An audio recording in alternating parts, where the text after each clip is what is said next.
पहले तो मुझे बहुत खुशी है कि हमारा आज ये तीसरा कंसेक्यूटिव ईयर है। और मेरा सौभाग्य है कि मैं तीसरे साल भी कन्वीनर हूँ ये कॉन्क्लेव का। नुमेरो उनो जो मैंने को फाउंड किया था 2018 में, ये चैप्टर जो आरएमबी नुमेरो उनो रोटरी मीन्स बिजनेस, जो यहाँ पे रोटेरियन बिजनेस प्लेटफॉर्म है ये। तो उसमें हमने 3 साल पहले ऐसा सोचा था कि हम क्यों ना एक प्लेटफॉर्म प्रोवाइड करें जहाँ पे एसएमई और एमएसएमई के लिए गवर्नमेंट पॉलिसीज क्या है, लोग क्या बोल, एकेडमिक्स का क्या कहना है, आईटी का क्या कहना है, एआई का क्या कहना है, वहाँ एक जगह मिले और नॉलेज शेयर करें तो बहुत लोग को इसमें लाभ मिले। तो पहला साल में 150-200 लोग थे, तीसरे साल में 250 थे। इस साल मुझे खुशी है कम से कम 300-350 लोगों ने सुबह से इसमें पार्टिसिपेट किया है। और अलग अलग मुझे लगता है कि विषय जो सुबह से लेके गोपाल कृष्ण थे, गोपाल कृष्ण जी ने मतलब ही is like doing work in Tata Sons and Hindustan Lever, बहुत ही प्रेसियस। मतलब मुझे लगता है कि जितने भी लोग आज आए हैं बहुत भाग्यशाली है कि ऐसे बड़े लोग यहाँ पे आए हैं और बहुत बहुत विस्डम के पल्स हमको दिए हैं। उसके बाद भी गोपाल अग्रवाल जी थे, मिनिस्ट्री से आए थे, सोनाली देवरे, उसने महाराष्ट्र गवर्नमेंट की क्या स्कीम है जो हमको भी नहीं मालूम है, जो बिजनेस करते हैं उसको भी नहीं मालूम है। तो खास उसने समझा है कि अभी पहले एक डिवीजन 4 ग्रेड हुआ करता था, मैन्युफैक्चरिंग करते हैं जहाँ पे काम करते हैं तो ए में कुछ नहीं मिलता है, लेकिन आज 40% सब्सिडी मिलती है। ये तो एक बेनिफिट है, बहुत सारे बेनिफिट हमको पता है। गोपाल जी ने अग्रवाल जो दिल्ली से आए थे, वो नेशनल स्पोक्स पर्सन भी है बीजेपी के और खास इकोनॉमिक अफेयर्स देखते हैं, खास पूरी पार्टी के थिंक टैंक है वो। तो कहाँ जा रही है गवर्नमेंट वो भी हम दिखाया, क्योंकि बहुत जरूरी है आज के समय में कि सेंट्रल गवर्नमेंट क्या पॉलिसी बनाएगी, स्टेट गवर्नमेंट कैसे बनाएगी और क्या आगे क्या सोच रही है, कहाँ पे इन्वेस्टमेंट आ रहा है। तो वो कल्चर इकोनॉमी के बारे में आजकल जो चल रहा है, I think culture economy is best. Next 10 years में ये बहुत बूम होने वाली है, तो उसमें भी एसएमई और एसएमएसएमई को फोकस करना चाहिए, सिर्फ वो ट्रेडिशनल नहीं। क्योंकि वो कल्चरल में, इकोनॉमी में वो कैमरा भी आ सकता है, टूरिज्म भी आ सकता है, गाड़ी भी, होटल भी आ सकती है। तो कल्चर इकोनॉमी भारत का बहुत बड़ा बूस्टिंग पावर बनने वाला है और कहीं ना कहीं जीडीपी का 10 से 15% नेक्स्ट 5 साल में बनने वाला है। उसके बाद लंच के बाद भी हमने देखा बहुत अच्छा पैनल डिस्कशन हुआ, वहां भी हमारे किशोर मसूरकर आर&डी से बात किया, संजय अरोरा जो बहुत बड़े डॉक्टर सबरमन के ओनर है, उसने भी काफी ब्रांड के बारे में समझाया। फिर गोसालिया जी थे, दूसरे भी थे, उसने पैनल डिस्कशन किया।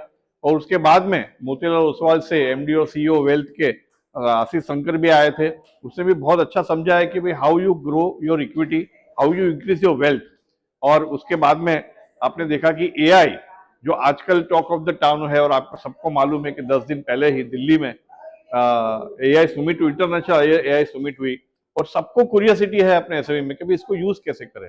तो उसका प्रद्युमन जोशी जो हमारे मेंटर भी है आईएम अहमदाबाद में, मेरे कलीग भी है आईएम अहमदाबाद हमारी कमिटी में, तो he is authority today in Mumbai, काफी ट्रेनिंग देते हैं। उसने ये समझाया कि एआई एसएमई में कैसे यूज करें, हम नॉर्मल एआई नहीं, एसएमई में कैसे यूज कर सकते हैं और उसका बेनिफिट कैसे ले सकते हैं और क्या चीज को ध्यान रखना चाहिए कि जो हम अवॉइड कर सकते हैं।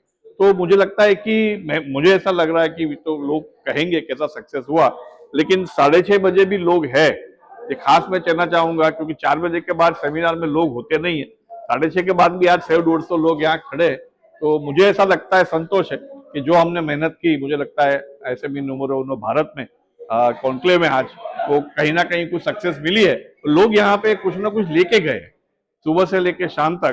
तो मुझे आशा है सब लोग को कुछ ना कुछ यहाँ से लेके जाएंगे और अपने अपने बिजनेस में वो इम्प्लीमेंट करेंगे आगे, तो अच्छा रहेगा। थैंक यू, बहुत बहुत धन्यवाद सर। उसमें ऐसा है कि आरएमबी नुमेरो उनो, जैसे मैंने पहले बताया कि रोटेरियन का प्लेटफॉर्म है, तो पहले तो रोटेरियन आप होगे तो ये ज्वाइन कर सकते हो ये, लेकिन हमने फ्लेक्सिबल भी किया है कि आर्मी में आप जुड़ते हो तो कोई बात नहीं, आप 3 महीने में रोटेरियन बन सकते हो। तो वहां पे और सबसे बड़ा फायदा आरएमबी का ये है कि ट्रस्ट फैक्टर है ही। तो आरएमबी नुमेरो उनो का सबसे बड़ा फायदा ये है कि एक दूसरे को जानने के लिए सालों नहीं निकालने पड़ते। आप आरएमबी नुमेरो उनो में मेंबर बने दूसरे दिन से बिजनेस कोई भी देगा आपको, क्योंकि ट्रस्ट ऑलरेडी है, क्योंकि रोटरी मीन्स ट्रस्ट। तो इसलिए रोटेरियन जुड़ेंगे आरएमबी में तो ट्रस्ट दूसरे दिन से बिजनेस स्टार्ट हो सकता है। जैसे हमारे चैप्टर में हम 50 लोग हैं, हम कभी भी बिजनेस के बारे में सोचते नहीं, how we can share the knowledge. फिर भी पुश जरा भी नहीं करते कि वे तूने तूने दिया नहीं, पैसा कभी नहीं बात होती, फिर भी 35-40 करोड़ का सालाना बिजनेस होता है। तो बिना पुश किए तो हम एक दूसरे को बोलते भी नहीं कि बिजनेस दिया नहीं तूने या किसने नहीं दिया।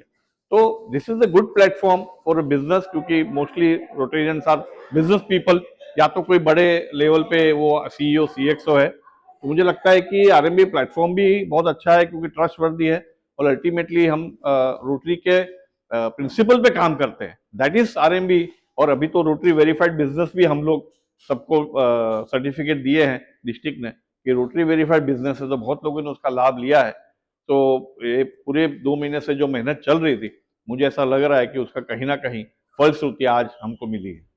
बस वही है, पहली बात तो आप कोई भी गोल को, मुझे ऐसा पूरा मानना है कि जब आप कोई भी संस्था में, संस्था को आगे रख के जब काम करते हैं, गोल आपका होना चाहिए कि आपकी संस्था कैसे आगे बढ़े। हिमांग जांगला आगे नहीं बढ़े, संस्था आगे बढ़े। एग्जाम्पल में और भी मैं कहीं हूं तो वो सब लोग उसको अप्रिशिएट करते हैं, पीपल पीपल उसको देखते हैं कि जो उसके चलाने वाले हैं, जो या जो प्रेसिडेंट है या कन्वीनर है, वो अपने आप को आगे नहीं कर रहे हैं, संस्था को आगे करते हैं कि भाई आरएमबी नुमरो उनो का नाम कैसे हो, और भविष्य में नुमरो उनो एक पर्यायवाची हो कि भाई एसएमई एमएसएमई में कोई कनेक्टर है तो भाई नुमरो उनो से बात करो, वो कोई ना कोई कहीं ना कहीं कोई सेमिनार करके देगा, या सेमिनार में अच्छे लोग आएंगे। प्लस 2 साल हुआ और हमारी भी एक ब्रांड वैल्यू क्रिएट हुई है, इसलिए जो आज बहुत लोगों ने मुझे बताया कि ये स्पीकर आप हाँ कैसे बोले ऐसा स्पीकर, क्योंकि आज जो गोपाल कृष्ण ने मतलब उसको चलने के लिए लोग मरते हैं। मतलब टाटा सन्स में आप सोचो, डायरेक्टर मतलब टाटा सन्स तो इंडिया की सबसे टॉप कंपनी है, उसके डायरेक्टर यहाँ आए हैं, और वो भी आज आपने देखा होगा हिंदी में बात की है। आपने देखा होगा कितना डाउन टू अर्थ है, और साउथ इंडियन होते हुए आई थिंक ये मैसेज है, किसने शायद मार्क नहीं किया, तमिलनाडु के, फिर भी वो जान बताया उसने कि मैं हिंदी में बात करता हूँ। तो ऐसे लोग जो भारत में है, जो हीरा हेरा है, उसको हमने आज इकट्ठा किया, और हम खुशनसीब है कि ऐसे लोग हाँ बताए और हाँ बोले और सब लोग आए। और तो बहुत बहुत उसमें हमको खुशी है। एक हमारे मिनिस्टर साहब नहीं आ सके, एपोलॉजी भेजा, हाउस चालू रखा है आज, और मिनिस्टर साहब को कुछ क्वेश्चन विरोध पक्षों ने पूछ लिया है, तो फोन आया मुझे कि भाई आ नहीं सकूंगा, I have to give the reply. तो वो आए, तो नहीं तो वो भी एक महाराष्ट्र से आईटी पॉलिसी क्या है जानने को मिलता है, बट और कहीं उसका मैसेज कुछ कर देंगे हम लोग। तो आज बहुत अच्छा लगता है कि सब लोग साथ हैं, और आपका भी कुछ कुछ धन्यवाद।